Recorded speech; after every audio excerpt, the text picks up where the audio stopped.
પંચાયતમાં મોટો રાજકીય ઉલટફેર થયો, જ્યાં જિલ્લા પંચાયતમાં પ્રમુખની ચૂંટણીમાં ભાજપને ઝટકો લાગ્યો છે। ચૂંટણી અધિકારીએ ભાજપના ઉમેદવારનું ફોર્મ અમાન્ય ઠેરવ્યું છે।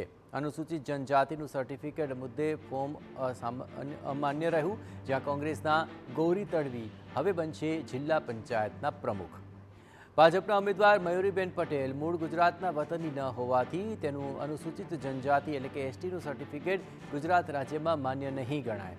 નિયમોની ચકાસણી દરમિયાન ચૂંટણી અધિકારીએ ભાજપના ઉમેદવારોનું ફોર્મ અમાન્ય ઠેરવ્યું હતું। આણંદ જિલ્લા પંચાયતમાં ભાજપ પાસે સ્પષ્ટ અને પ્રચંડ બહુમતી હોવા છતાં પ્રમુખ પદ પર કોંગ્રેસના ઉમેદવાર હશે। આણંદ જિલ્લા પંચાયતમાં કુલ 33 સભ્યો સાથે ભાજપ બહુમતીમાં છે અને કોંગ્રેસ પાસે માત્ર 7 સભ્યો છે, પરંતુ હાડગુડ એસટી અનામત બેઠક પરથી ચૂંટાયેલા કોંગ્રેસના ઉમેદવાર ગૌરીબેન તડવીનું ફોર્મ એકમાત્ર માન્ય ફોર્મ રહ્યું। આથી તેઓ આવતીકાલે વિધિવત રીતે આણંદ જિલ્લા પંચાયતના પ્રમુખ તરીકે પદભાર સંભાળશે।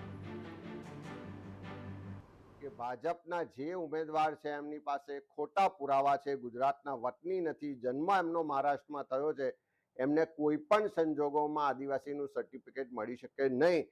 એ અમારી રજૂઆતને ચૂંટણી અધિકારી ડીડીઓએ ધ્યાનમાં રાખી અને આજે ભાજપના પ્રમુખ પદ માટેના ઉમેદવારનું ફોર્મ રદ કર્યું છે અને એના કારણે કોંગ્રેસના ઉમેદવાર ગૌરીબેન તડવી હવે આવતીકાલે વિધિવત રીતે બિનહરીફ આણંદ જિલ્લા પંચાયતના પ્રમુખ તરીકે ચૂંટાયેલા જાહેર થશે। આ સત્યનો વિજય છે।